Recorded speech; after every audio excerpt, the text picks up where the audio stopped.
Okay, so today we're going to unpack the story of Mary this Earth.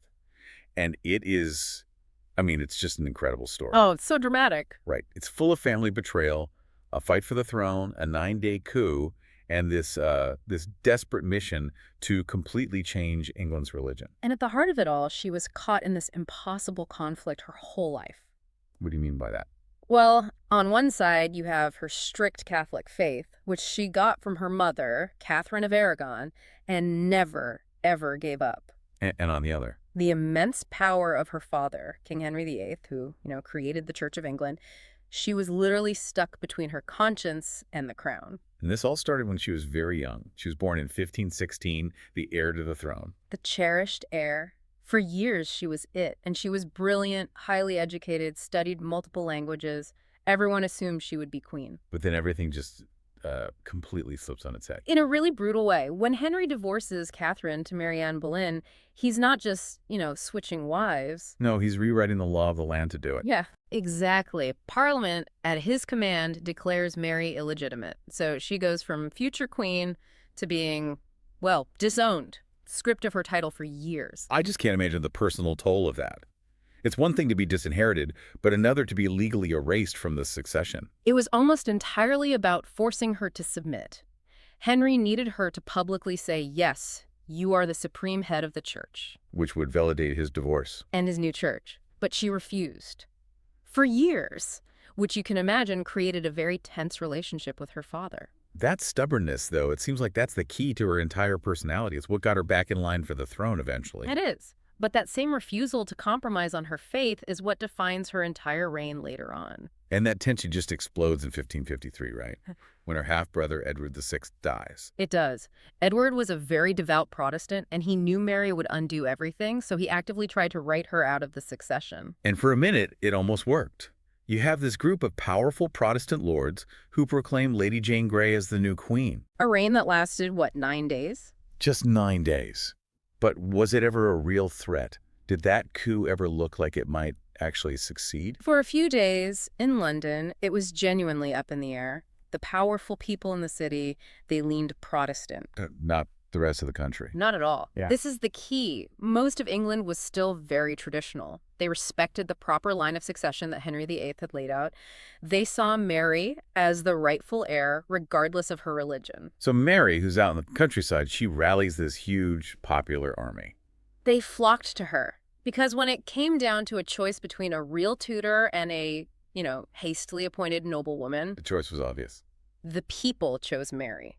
She rode into London in triumph and was crowned the first Queen Regnant of England. And that term queen regnant, that's so important. It is. It means she was the first woman to rule the country in her own right. She wasn't queen because she was married to a king. She was the monarch. A monumental moment in history. But her goal from day one wasn't just to rule, it was to return England to the Catholic faith.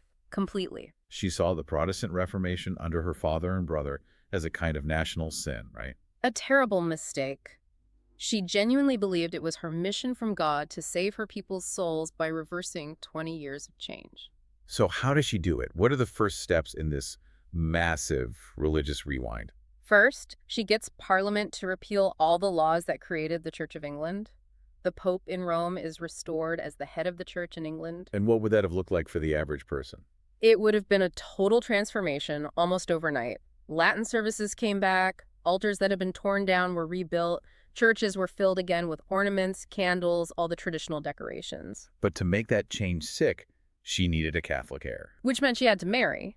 And her choice, Prince Philip of Spain, set off a wave of panic across the country. It's hard to really grasp how unpopular this was.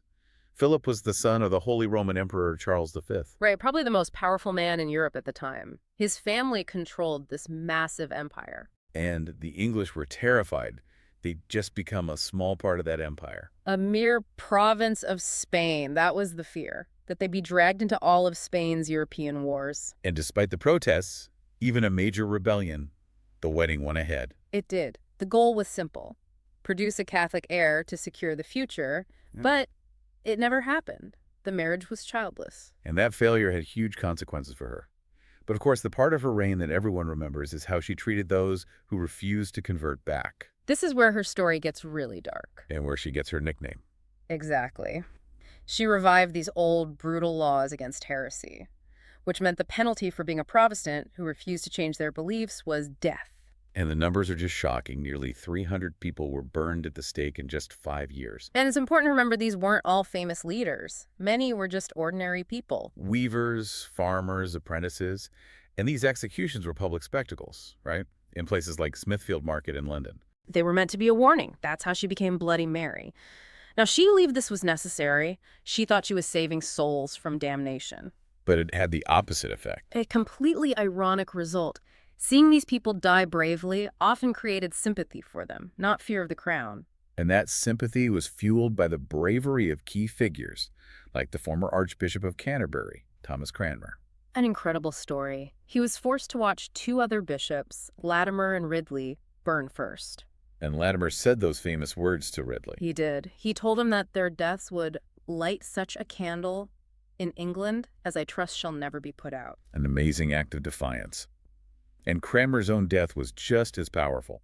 Well, he'd been worn down in prison and signed a document recanting his faith. But at the last minute, at the stake, he took it all back. And then he did something truly remarkable. As the fire was lit, he thrust his right hand, the hand that signed the false document, into the flames first. A public act of penance. These stories were written down, they were published, and they became central to the Protestant identity for centuries. It completely undermined her entire project. It's so ironic because while she's so focused on saving souls, the country itself is dealing with these huge practical problems. Immense problems. Her reign was hit by years of bad harvests. Which means widespread famine. Exactly. And if that wasn't enough, there was also an outbreak of the sweating sickness. Which was a terrifying disease, right? It could kill you in hours. Very fast, and it killed a lot of people. It just added to this atmosphere of national crisis. And there was a financial crisis on top of all that. A big one. The value of English money had plummeted, which caused massive inflation. The price of basic things like bread was soaring. So life was incredibly hard for most people. It was. And to her credit, she did try to address some of this. She was actually a pretty effective administrator. She tried to fix the government's finances and find new markets for English cloth, even as far away as Russia. But all of that was undermined by her marriage to Philip. It really was. It dragged England into this very unpopular war against France, a war that seemed to serve Spanish interests, not English ones. And the English army was totally unprepared. Woefully unprepared. And it all led to this moment of absolute national humiliation in 1558. The French captured the port of Calais. Why was losing Calais such a devastating blow? Because it was so much more than just a piece of land. England had held Calais for over 200 years. It was the last piece of their old medieval empire in Europe. So it was a symbol. A huge symbol of English pride and history. Losing it was a deep wound.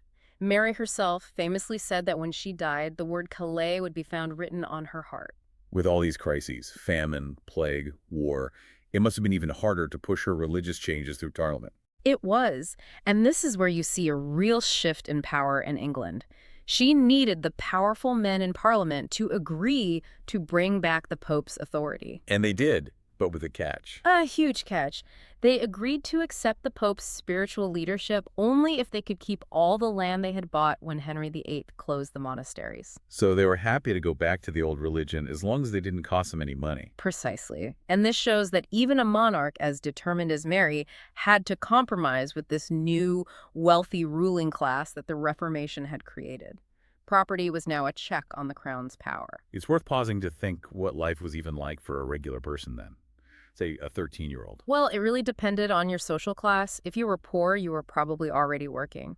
In the fields, in the house, just trying to help your family survive. People lived in small timber-framed houses. The food was really simple. Very. Pottage, a kind of thick stew bread, and something called small beer. Because the water was often unsafe to drink. Exactly. And religion was at the center of everything. You had to go to church. If you didn't, you could be fined. But it wasn't all grim. People still found simple pleasures. Dancing, wrestling matches. And watching traveling actors. It was a tough life, lived very close to the edge, but it had its moments of joy. Mary's own life, though, had a very difficult end. A very sad and lonely end. By 1558, her health was failing. She suffered from these heartbreaking phantom pregnancies where she believed she was pregnant but was actually sick. And Philip was away most of the time. He was. She felt abandoned. She died in November of 1558. She was only 42 and had ruled for just 5 years. And in the end, she had to accept that her Protestant half-sister Elizabeth would be the next queen. She knew her entire life's work was about to be undone. And the reaction of the public says it all, really. When Mary died, people in London lit bonfires and rang church bells. Not to mourn her, but to celebrate the start of Elizabeth's reign. For centuries, her legacy was just Bloody Mary, the cruel tyrant. But modern historians see a more complex picture. She was incredibly brave in claiming her throne. She stood up to a coup and won. And you said she made some lasting improvements to government. She did. Her reforms to the Navy and the tax system were really important, and Elizabeth actually kept them and built on them. And maybe most importantly, she proved a woman could rule England effectively. She set the precedent. Mary was a complex ruler who faced incredible personal and political challenges while trying desperately to undo a generation of change.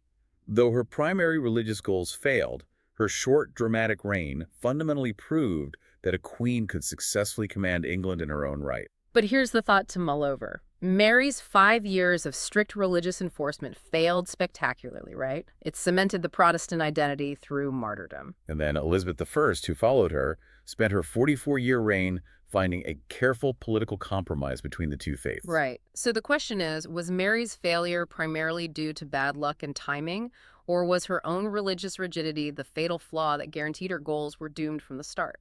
See you next time.